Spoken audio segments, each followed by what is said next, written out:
The show. I have a guest here. We'll start the conversation whilst we're waiting for a member of the NPP's communication, the Richard Ijama. My guest this morning is the Member of Parliament for the North Dartey constituency of the Volta region, George Lowe. George, good morning. Good morning. And I hope you're doing great. Great, good. Let's start. Some 14 days to December 7.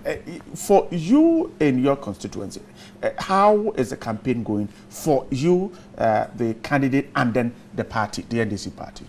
Well, good morning and good morning to our cherished viewers. As you know that the Volta region as a whole and North Dartey in particular is a stronghold of the NDC, and so you would expect that the grounds will be relatively good. Is that how it looks for you? The opposition MPP seems to suggest that they're making inroads into the region and are likely to record high figures on December 7th. Well, you should expect that the NPP would want to, as it were, incentivize themselves into believing that they will do well. It's their hope. But believe you me, if you went back to 2012, if you went back to 2008, they always said that they were going to do phenomenally well. In actual fact, in 2012, they said they had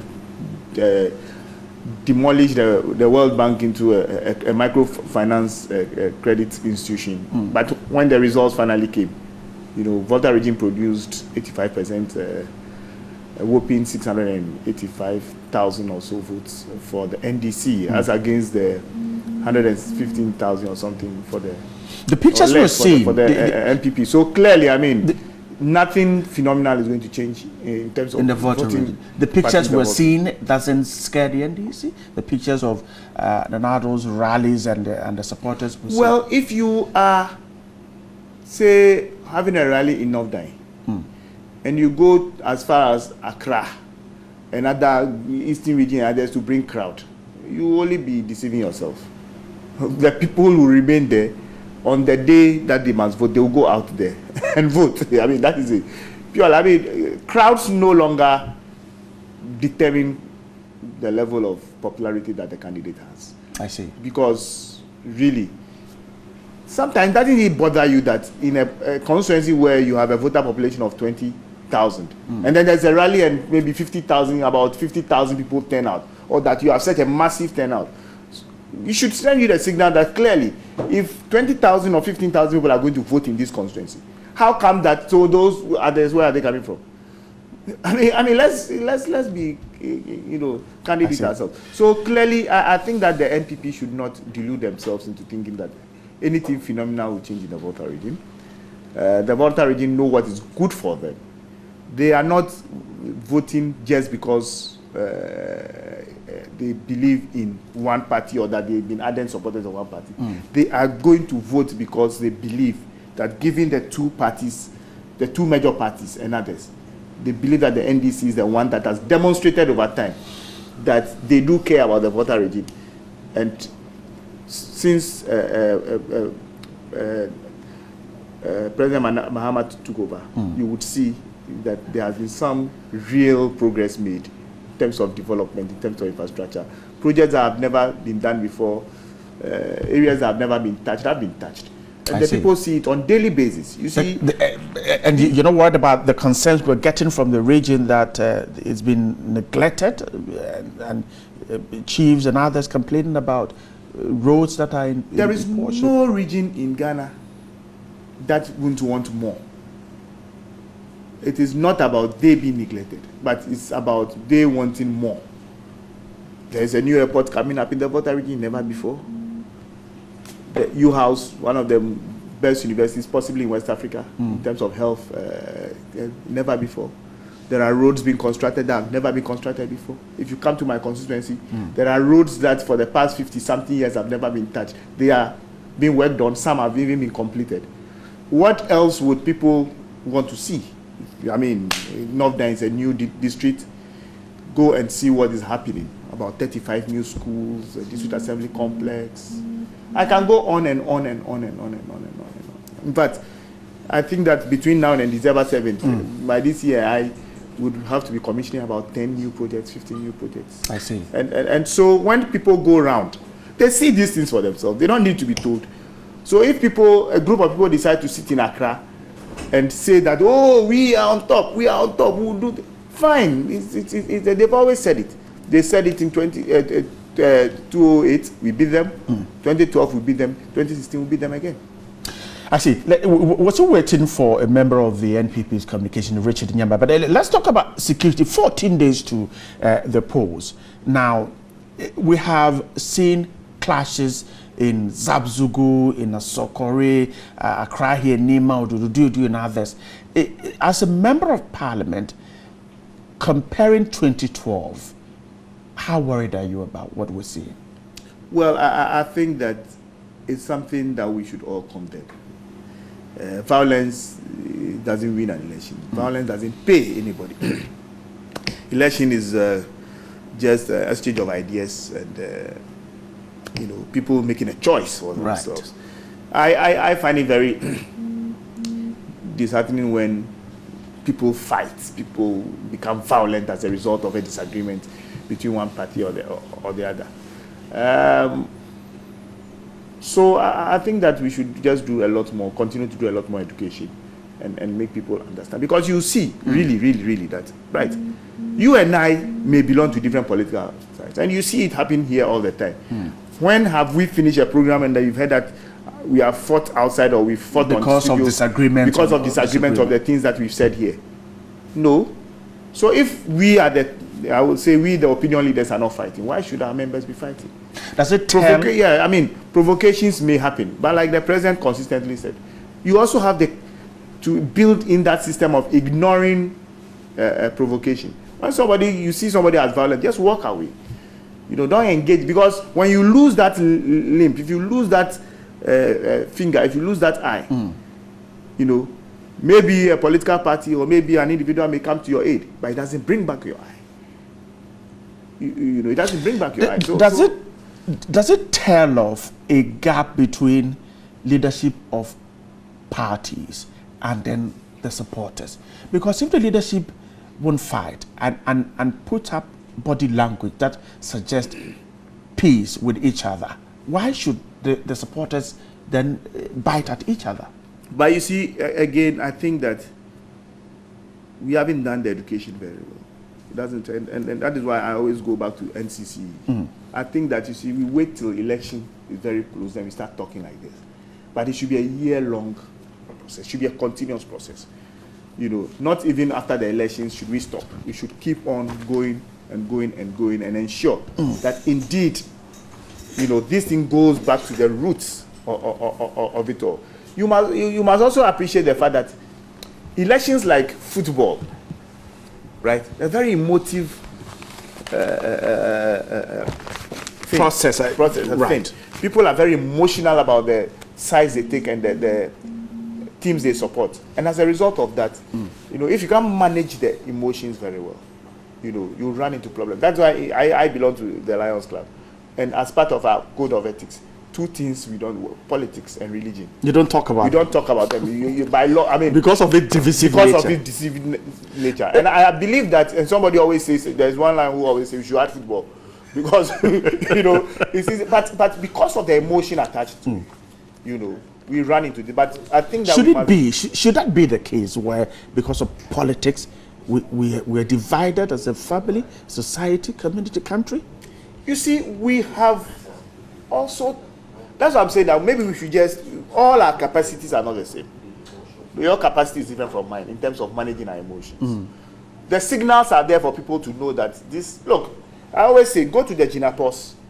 Why? There are two extreme sides of the political debate. Have you heard them fight before? No, I haven't. I mean, Abu Ramadan, the one, Adamu Ramadan, and Samira Abawga. Right. They are of the same parentage. But why? Have you heard them taking cutlass against each other in terms of politics? No. So why should somebody else want to do it?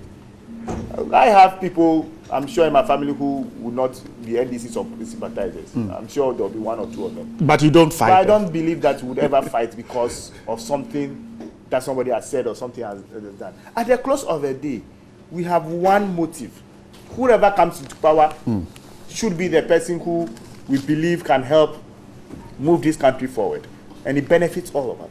So I think that we should just keep talking peace, peace, peace, and peace, and we shouldn't lose sight of the fact that I keep saying that, you see, when you lose that emotional balance at that time, and for which reason I take a stick and throw at Richard, and he hits his eye, and therefore the eye goes back. They may have all sorts of operations, but it doesn't restore the eye that God has given him. For life, he's been maimed because of something that we may later on even turn out to agree on. You know, politics is just it's a right of choice. And I believe that we should all, particularly at the grassroots, we should continue as part of our message to hammer it down. That the supporters you can support another party without being violent. And it goes for all parties. But it is sad also to say that there are people in high places who benefit from it and therefore sometimes sit down and plan it. I think those people should bow down their heads. It's a shame. This country will not benefit anything from violent elections. And I keep saying that we are surrounded by countries which already have problems of their own.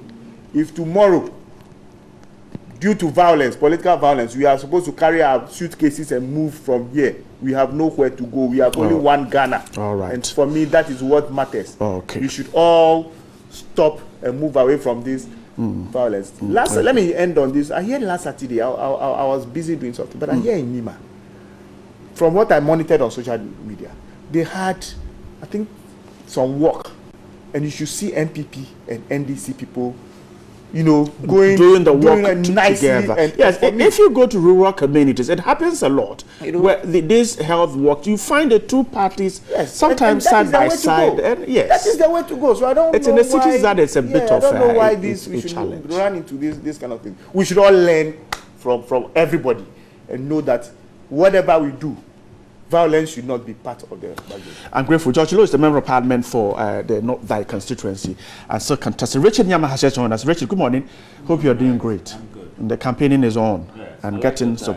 Thank you. Yes, DK Clothing Adenta. That's very exciting there. The guy is doing great things with local staff. All right. Richard, we've started a conversation. We're looking at issues of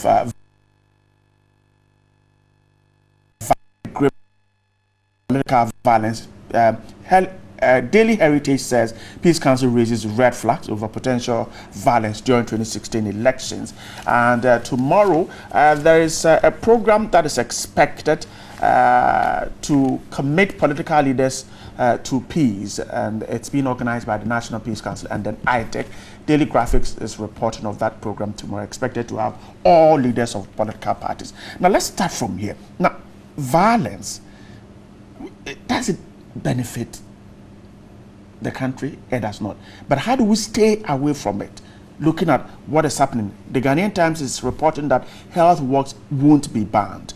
That's according to the police command. How do we keep supporters of parties away from engaging each other in this chaos? Let me say good morning to your viewers. I got involved in an incident, that's why. You're late. Sorry. So my apologies. No country benefits from violence. And if you want examples of that, you just need to turn to our neighbors from Sierra Leone through Liberia, Mali, Niger. You go far into the southern part, southern Sudan.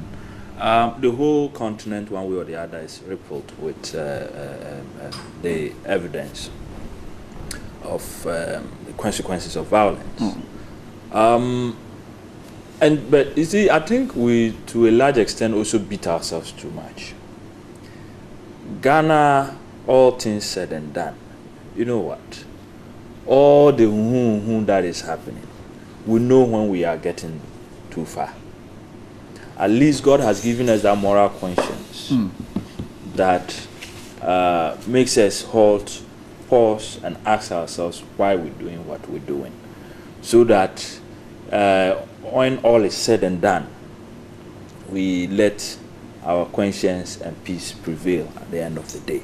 But having said that, it is in the right direction that will caution ourselves. Because when you start seeing the signs that there is some friction between especially the two major political parties, then there is a need to do something about it. You see, on several occasions, we come here, there will be heated arguments, live on air, and then when we are done, the camaraderie that is amongst the very people that were arguing, it's like you guys get taken aback that, but you guys were just ranting and raving at each other, and all of a sudden you are cracking jokes, and what viewers don't know is that in most cases we'll go out, have a sit on a bowl of fufu and eat, and so I think probably once in a while your cameras should catch us offset. Opposing members of parties and then you put it out there and people will see that, look, these guys, there's no difference between them. They just come and knock our heads together and go. But in actual fact, if you even come to policy, there's very little to choose between the NDC and the NPP. It is about how we go about it that mostly differs. If not, we virtually as a country have a target. And we all have various ways of getting there. And that is what we want to choose from. That, okay, I want to use some fast speed train to get to our destination. Another wants to use a plane. So you choose amongst us which one, looking at the consequences that may befall you in both choices. But to a large extent, we are the same people. And so, but you see, I think the way we also go about these things are problematic. The Peace Council, I think, is a legal body, entity. Right. And so I would expect that the Peace Council will have a program of a sort, whether during elections or post-election years, periods, where there is the constant interaction between the various actors, especially the political actors. I, for instance, would have been excited if the Peace Council had a program where it will bring party communicators on, look, what they would expect us as communicators to communicate, to preach peace to the people of Ghana. Bringing, let's say, serial callers together, bringing party foot soldiers, where they will go and sit down in the same room, they will have coffee breaks and stuff together, and realize that, look, our differences are just in our opinions, but seriously, we are the same people.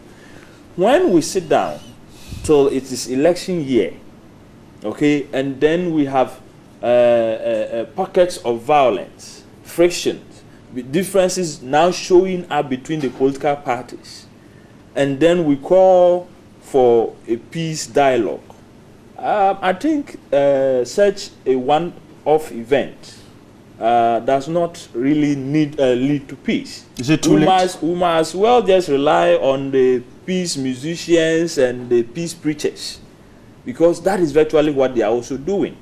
I want to see some serious content, a program that year on year, the Peace Council, for instance, could identify the flashpoints of this country when it comes to elections. That, okay, between this period and this period, we are going to have to visit about 100 flashpoints, where we'll bring the various parties or factions together in a room and then let them interact, and then we'll learn how to live together as one people.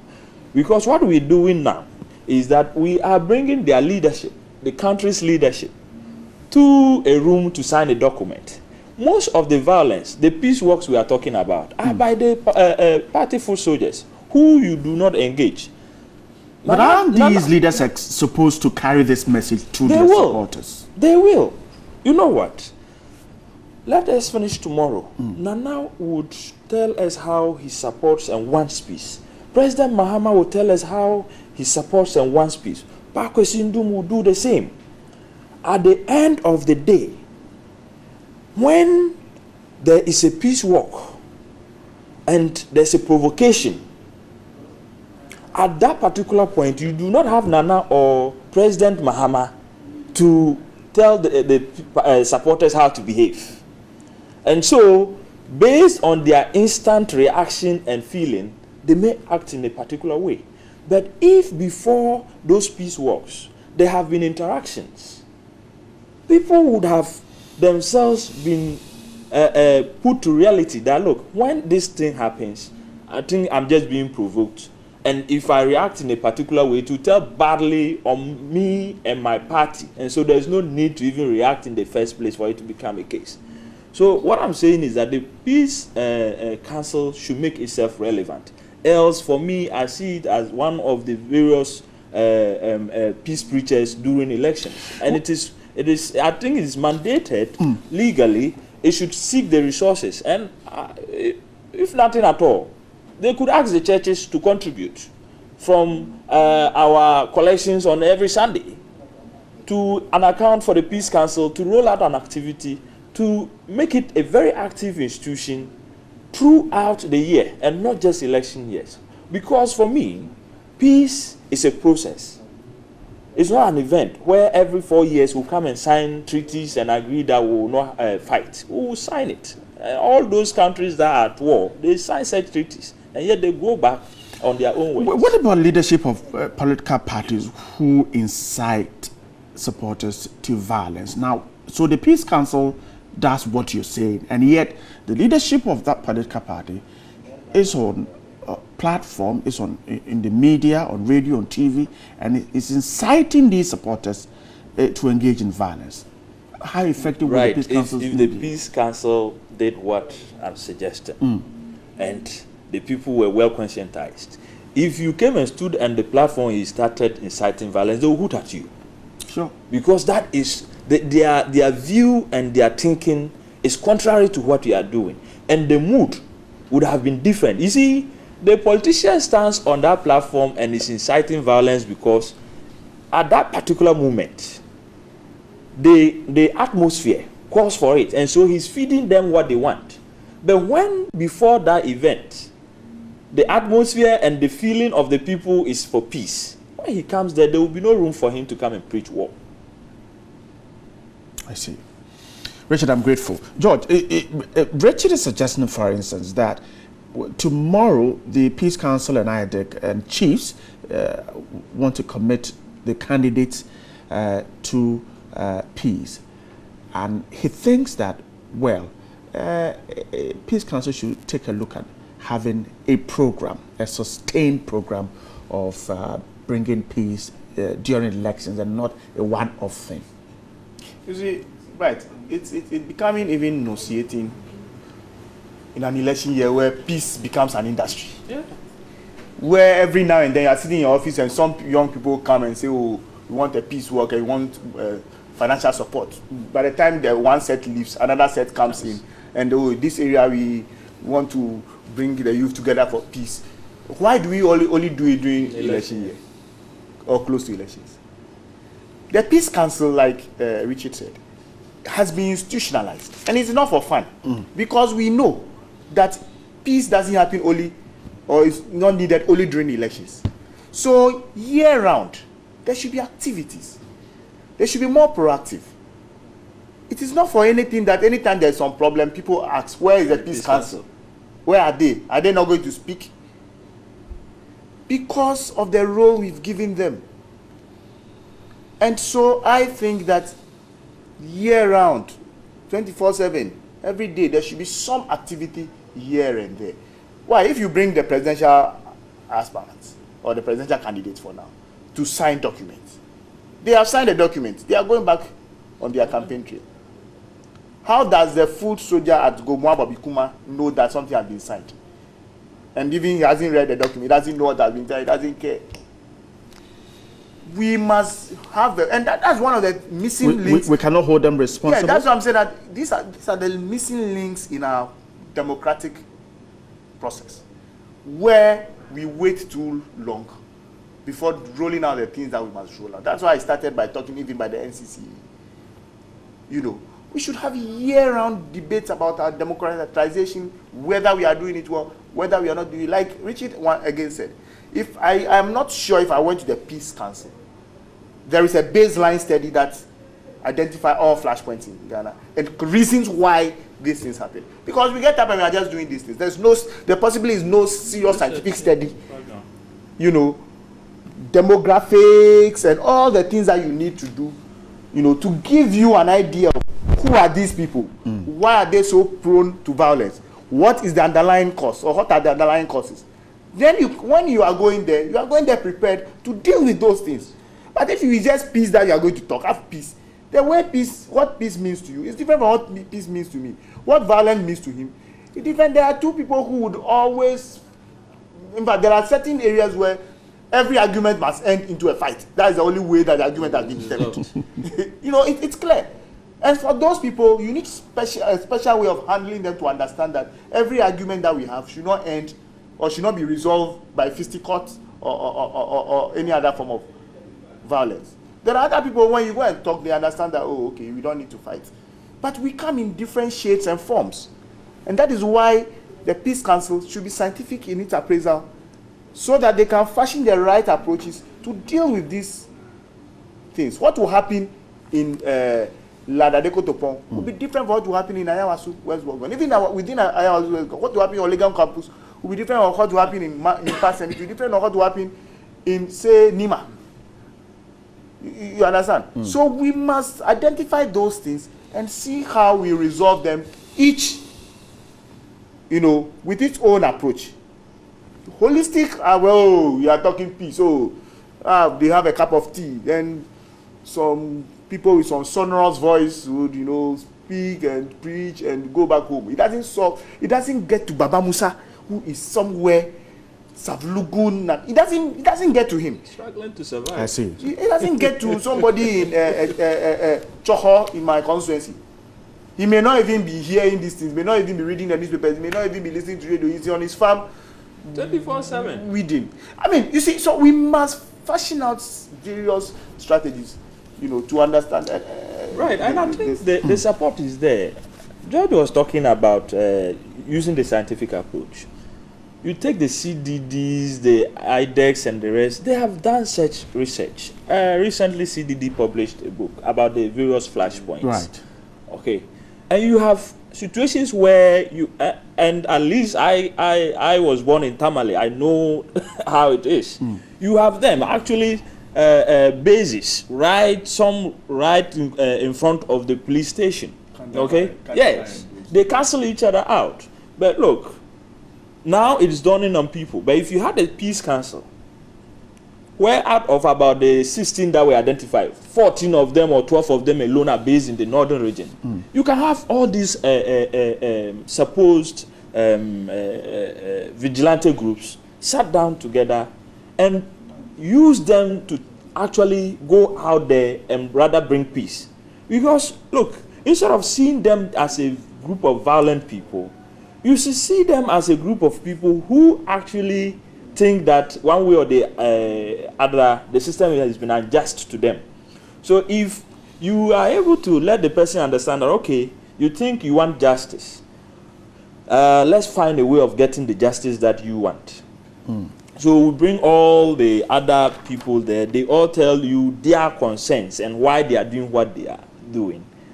You would end up letting them even disband themselves or turn themselves into peace vigilante groups that would rather go out there and police the system and ensure that you have a free and fair election system.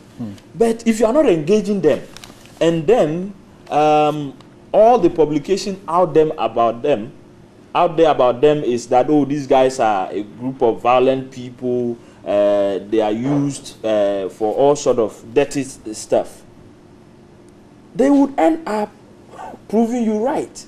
So I think we should get a way of using them and engaging them positively. And I think the Peace Council is in the best position to do that. If the Peace Council called on CDD, IDEC for all the research they have done on these flashpoints and violent prone areas, and then zoomed into that, we probably would not, when we are talking about having a peace treaty, it will be a worthy document that is bottom up before we arrive in Kumasi or Techima or wherever to sign that document. would have worked the ground so wet that we know that if there's a fire, it will quench. And so I think the Peace Council going forward should relook at its role and get some proper structures in place. All right, let me jump to the Daily Graphic this morning. There will be stable power during election period, ECG assures. The Ghanaian Times has this story, ECG to fix solar lights at polling stations. Now, the ECG is suggesting that they have enough power and will provide all the power needs of the country during the elections. However, there's a key thing they are drawing attention to.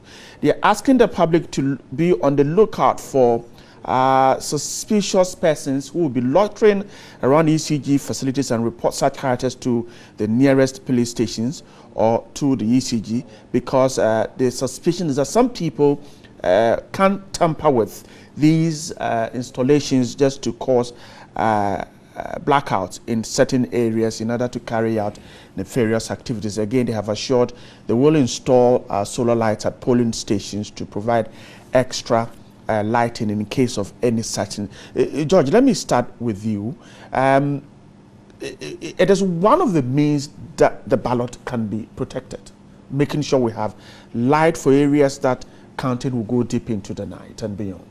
Well, I think that the solar light bit, you know, it's very useful, and I think that thumbs up to the ECG for ensuring that you know, they'll provide solar lights, and you know, so that, I mean, there'll be to ensure incident-free elections.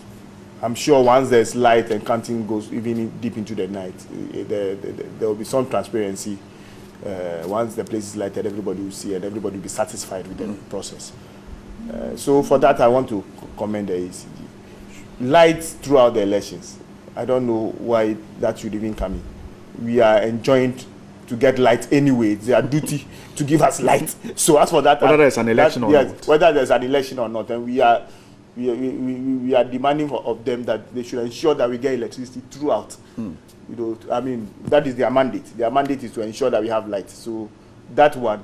But because we are not a major solar producing country, so when they are deploying solar to police stations, I would say kudos. I think it's a thoughtful thing they are doing, and we congratulate them for doing that. Richard. Right. If you read the story, actually, he provides you a condition under which they could have lights off.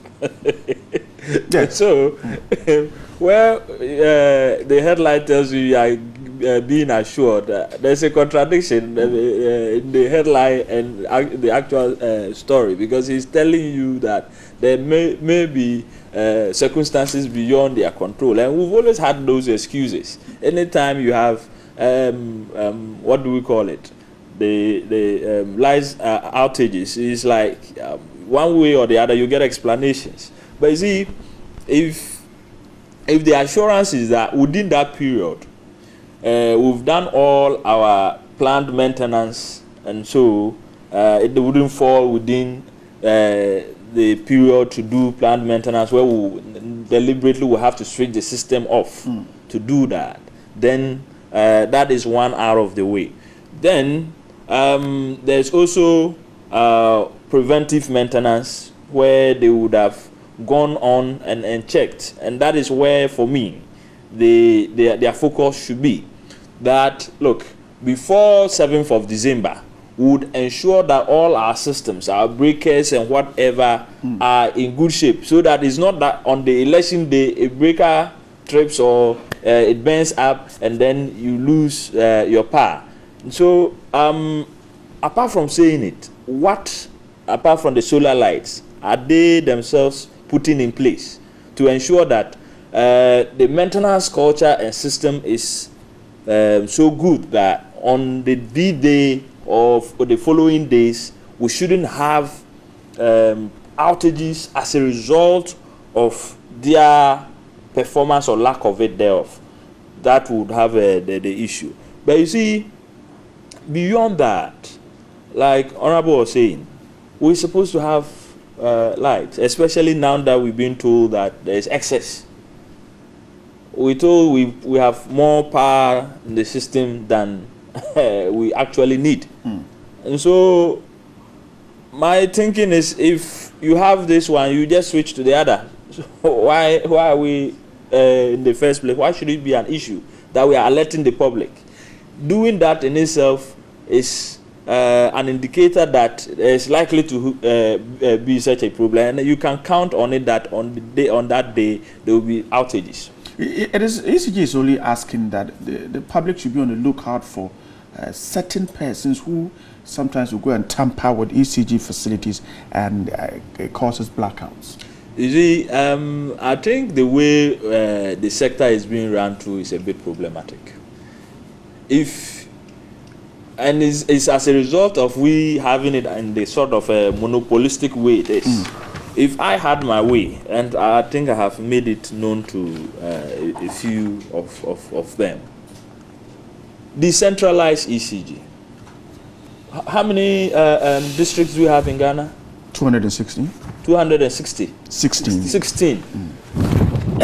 Right, that is a potential 216 companies employing local people to do this work.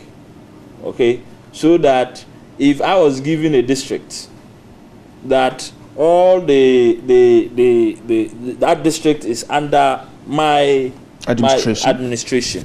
I'm responsible for the planned maintenance, preventive maintenance, and the fiscal infrastructure of ECG within that district.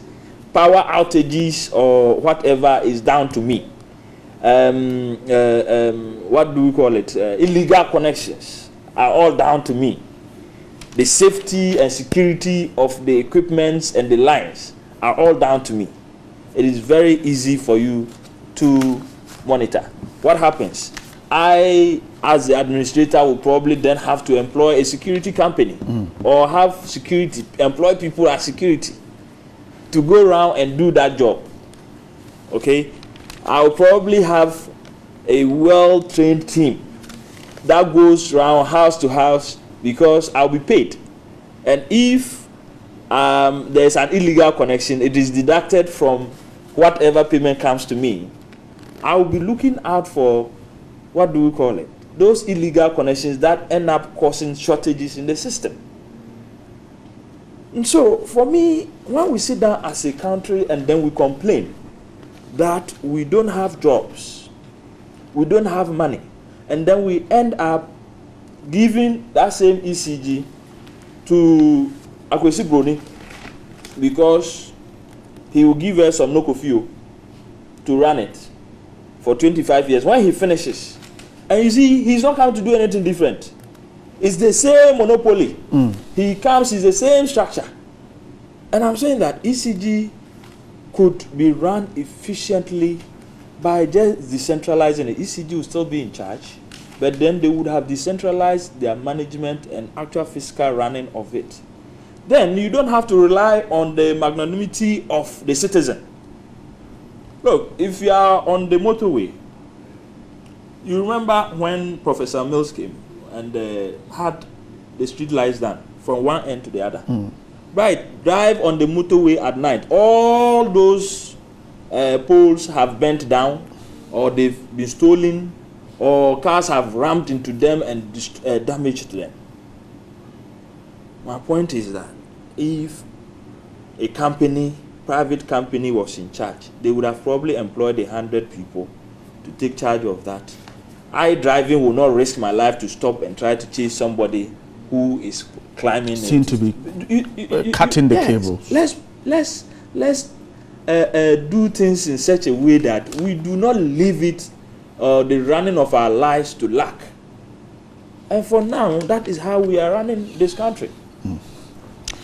Richard, I'm grateful. Let's touch on this story. The Bank of Ghana cutting down the policy rate to 25%. The Daily Graphic says that the rate is being cut down by 50 basis points, and so from 26 it is now 25.5% due to positive inflation outlook and a desire to boost growth. But even with a cut in that rate, businesses are still complaining that it is too small, and the fact that it is expected to boost growth, they think that it is too small to cause any drastic change. George, is that what you think too? Well, yes, if you are a businessman and you get this level of reduction, it will appear to you to be very small. First and foremost, when it was 26, it was high. And you know that when it comes to the prime rate, Ghana, I think we are the second highest in Africa after Malawi. And so you can say that ours is quite high. And so any reduction for me is useful to start with. But for those who already are going for loans at 33% and things like, because normally the banks will lend to you higher than the prime rate. They would continue to, as it were, worry about the levels. But those who are now going to go, they may have a little bit of premium. But generally, the lower the better. If you do a little bit of economics, the lower the better. Because once it is low, then you are sure that banks can lend to businesses at lower rates, and then people will have money to run business and to invest into manufacturing and other things. Good news though is that we've started going down. The expectation is that now that the outlook for inflation is to go lower, we hope that the prime rate will also follow. This is the first cut since 2011. The first so I believe that it will, if it is sustained and it keeps going down, even at the 0.50% all the time, we will get to a situation where it will be comfortable. Now that government itself is also putting into the system, Exim Bank and all those other things that will have a direct bearing on businesses and the levels of lending and things like that. We hope that going into 2017 and beyond, the financial sector, in terms of the Bank of Ghana lending rate, would see a positive trend where it keeps going down, and so that it eases pressure on businesses. So for you, it's a beginning of greater things to come. Yes, it should be the beginning of greater things to come. And this is a follow-up through with. You remember that not about a week ago, the governor said he's had sleepless nights. You know, I read somewhere that he said he had sleepless nights because of these things. And now that he decided to take action, we hope that he will keep the momentum. Whatever he did, whatever has been done to see this rather marginal reduction, we'll keep at those things, and so marginally to keep going down. And I'm sure we'll get to a comfortable position where everybody will be happy with it. Right. Just I'm grateful. Rich, the next meeting is in January, and George's hope is that we'll see another downward trend in the policy rate. Look, there's a direct correlation between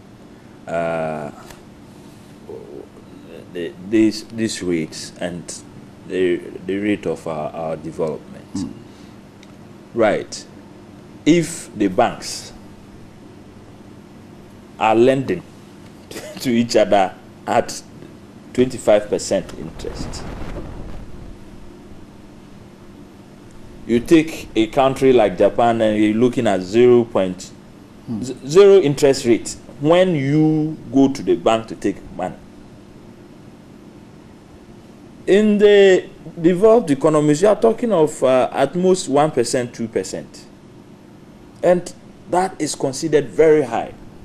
Because you know what? Businesses are formed for one and one purpose only: profit. Right.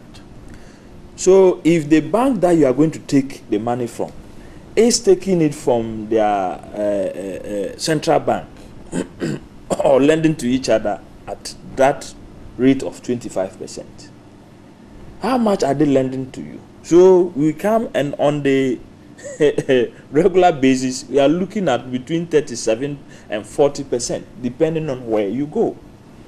Now, if I'm going to grow a business or I'm starting a business, and I have to pay, 40% of my profits to the bank, what do you expect my interest rate to be? I obviously will have to make over 100% to be able to stay in business. And who pays for that at the end of the day? It is you, the consumer.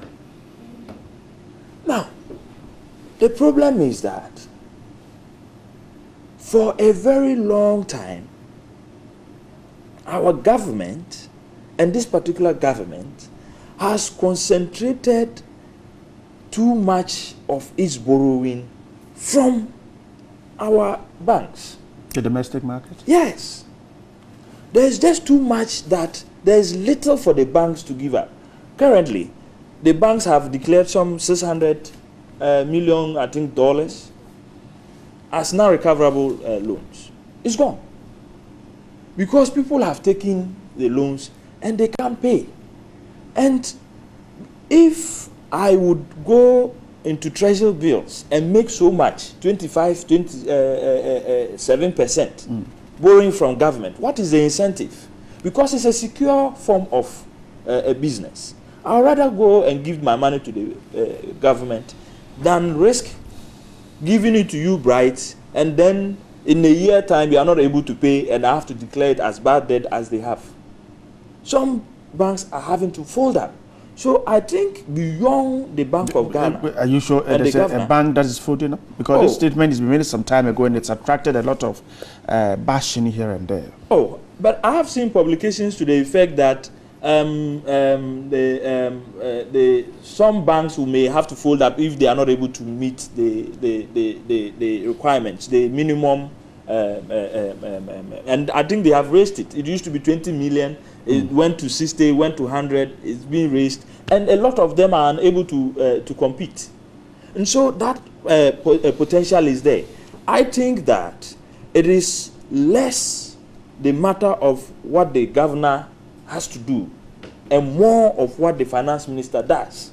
We would have to, if we want this country to develop and for businesses to grow, begin to borrow less from the domestic market.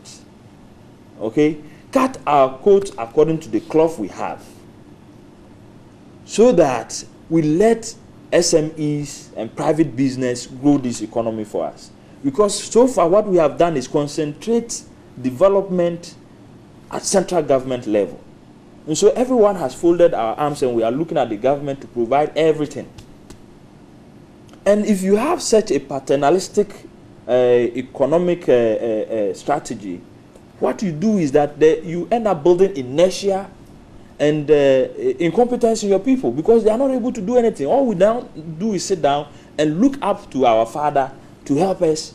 And so you are surprised if people are asking government to do this and even want the government to come and provide them a place to wee-wee.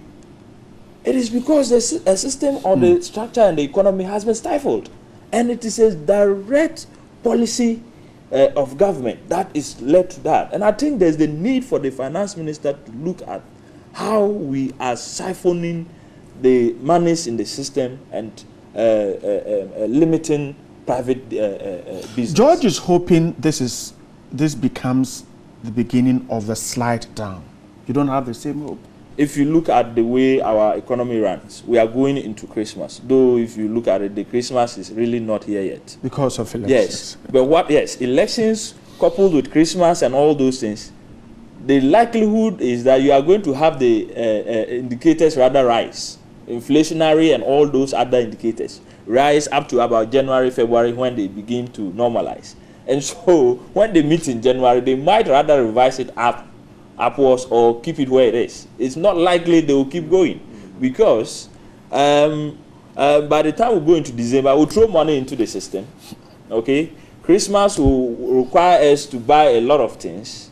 The foreign exchange will reduce. You can bet my last bet that at the end of the day, the exchange rate between the dollar and the cedi will rise. And once you have those indicators rising, inflation will go up. We'll end up eroding this 0.5 that we've got. No, but I see. Right. You see, I disagree a bit with Richard on this last level of assessment. You see, one of the things that we should also be watching is that, surprisingly, this is an election year.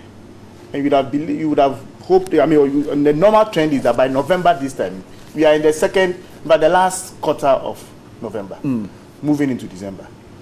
Normally, this is the time when you will see inflation coming up. You see the dollar, the exchange rate coming up and things like that. But surprisingly, the either has stabilized or is having a downward trend. It tells you that things have changed a bit. It tells you that the dynamics are beginning to change.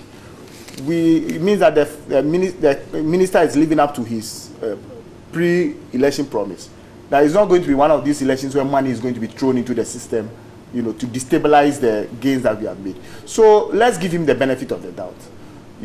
I believe that going forward by January, February, we would rather be seeing a downward trend, and that is consistent with all the international organizations, the IMF. So based on how well we're able to manage between now and the end of the year. Yes, and it is consistent that moving into 2017, things would seem to be more stable, and the indicators will be more positive, Right, hallelujah, if it happens. You doubt it won't happen? We'll be here in January, we'll talk about it. All right. I'm grateful for your time.